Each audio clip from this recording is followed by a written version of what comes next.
Bonjour et bienvenue à cette capsule sur la construction du doute en cours de fixation d'objectifs. Alors, que se passe-t-il lorsqu'on se fixe un objectif? Bien, il y a un doute qui apparaît. L'être humain étant ce qu'il est, c'est comme ça que ça fonctionne. Alors, mais on dit que le doute fait partie de la performance. Attention, quand je vous parle de performance, je ne parle pas nécessairement que de l'atteinte de l'objectif ou du résultat. Non, non. La performance, ça englobe aussi, je dirais, le cheminement, les stratégies, les moyens pour atteindre l'objectif. Donc, on doit se réjouir que lorsqu'on voit le doute arriver, parce que le doute, il fait partie de la performance. Le doute symbolise comment c'est important, comment notre objectif, on l'a à cœur. Donc, plus notre objectif est important pour nous, plus le doute va se manifester. Alors, qu'est-ce qu'on a à faire avec le doute?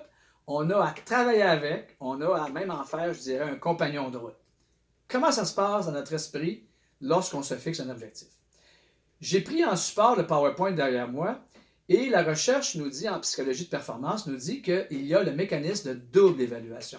L'être humain, au moment de se fixer un objectif, dis-je bien, va aller dans une espèce d'axe. Alors ici, on parle de l'axe de la demande.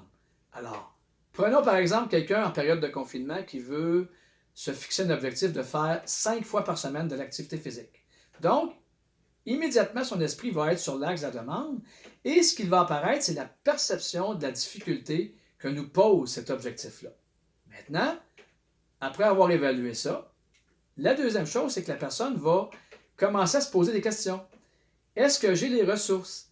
Quelle est la perception que j'ai de mes capacités pour atteindre mon objectif? Maintenant, il y a ce qu'on appelle la zone de certitude et d'incertitude ou d'incertitude qui va apparaître selon les réponses que je me pose face à mes capacités ou à la difficulté.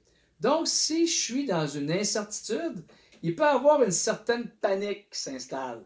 Il peut y avoir une anxiété, un stress, et là, le doute devient plus fort. Maintenant, si je crois que j'ai des bonnes capacités pour atteindre, donc pour faire 5 fois d'activité physique par semaine, alors pour moi, ça deviendra, je dirais comme une zone de certitude, une petite balade, une petite marche dans le parc, comme si j'avais toujours fait ça.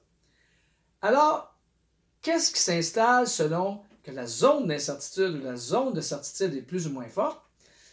On va rechercher tout ce qu'on appelle naturellement une zone de fonctionnement optimal. Et c'est à ce moment-là que certaines stratégies vont apparaître.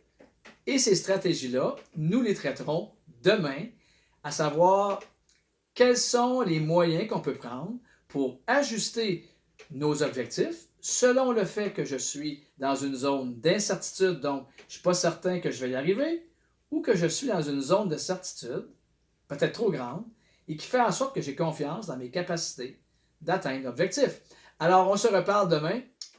Bonne fin de journée à vous tous. Au revoir.